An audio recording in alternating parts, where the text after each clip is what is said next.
Welcome back everyone to Tater Tanks. Today we are playing in the WZ-132-1 on the map Pravkorovka, and as you can tell by me playing a light tank in one of the best scouting maps in the game, we are going to see some good light tank action.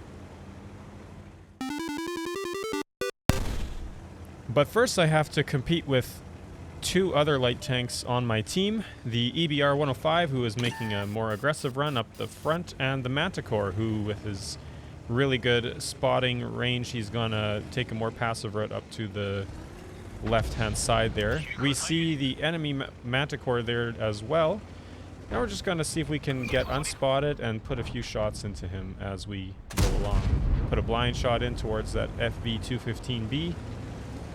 Now we got spotted there, but now we're going to try to stay in the bushes, and I have a pretty good crew in here, so I'm going to stay behind and risk the shot through all of those bushes, and it pays off. I don't get spotted.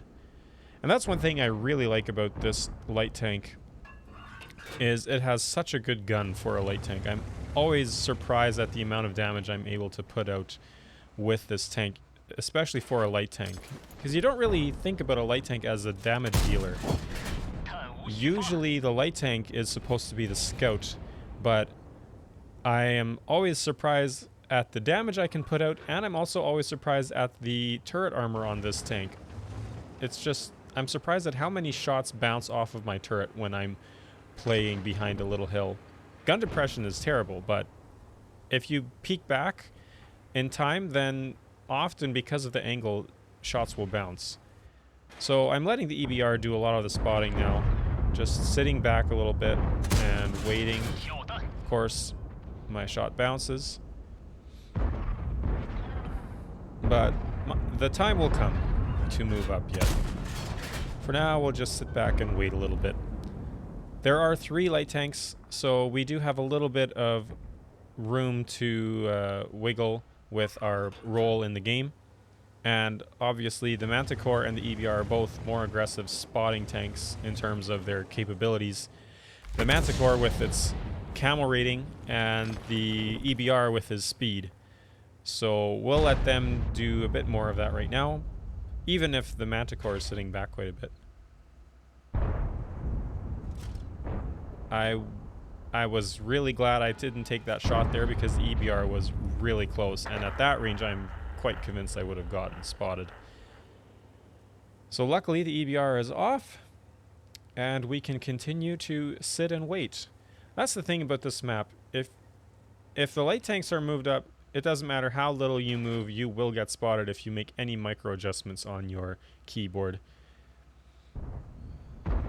So right now I'm just going to sit. We'll see some more tanks move up. And now we've got a few kills on our team.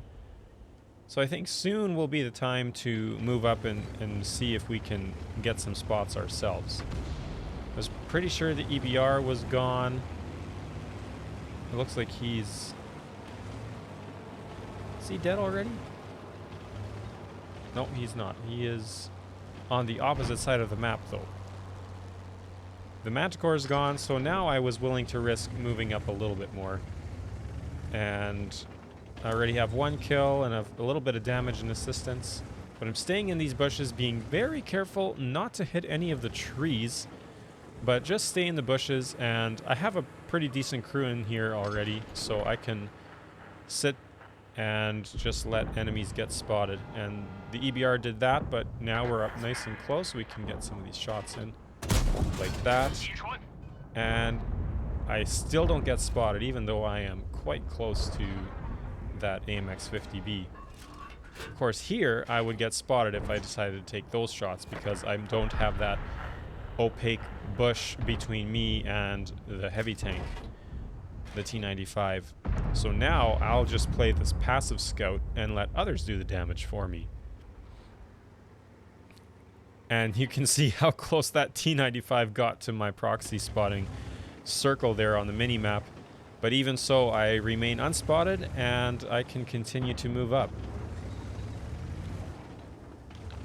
Just gonna make little short moves up on the mini map and see if I can just get close without getting too close to spot anyone up ahead of me.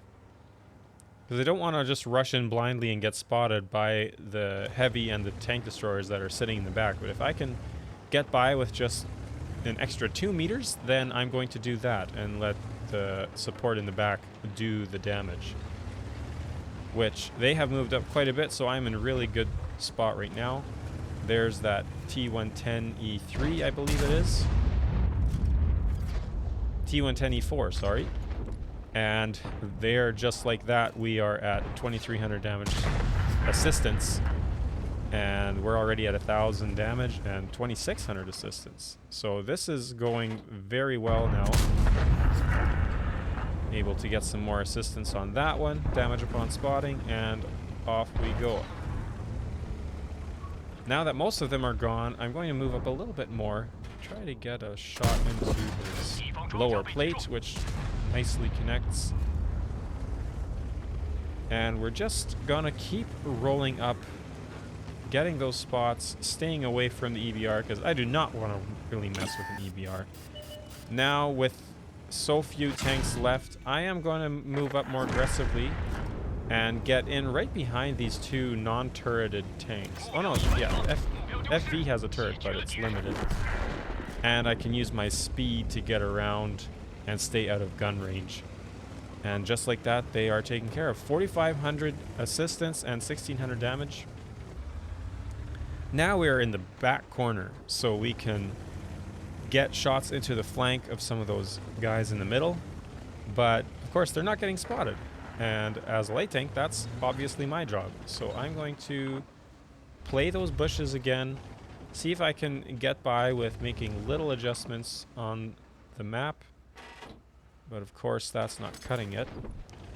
So I'm going to have to move up a little bit more so that my allies can see where they are and what's going on.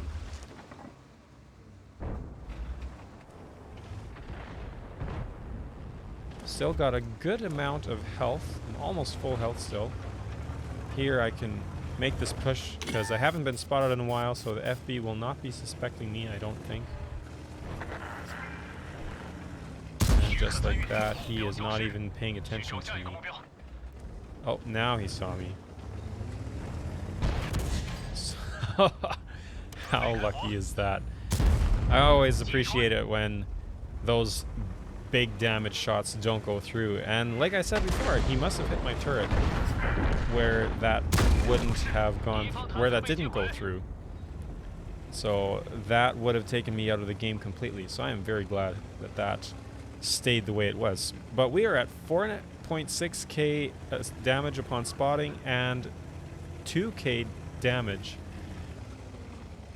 And the mobility and the spotting and the gun on this tank are just, I really enjoy it. I know it's my only light tier 10 light tank at this point, but I have to say I am quite happy with the tank overall. There are only 2 guys left, so I'm going to try to spot this T95. They're both up on the hill. Maybe I can get 1 or 2 more shots of damage in before the game's over. Of course I miss. And that is the game. We'll take a quick look at the charts then and see what we've got. So there you have it. That was a second class battle. We actually did 2,400 damage, you can see there. So somewhere a blind shot went in that wasn't accounted for. And we were top in experience.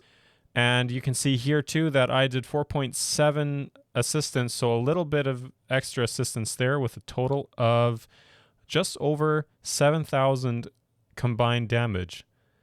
Thanks for watching, and we will see you all in the next one.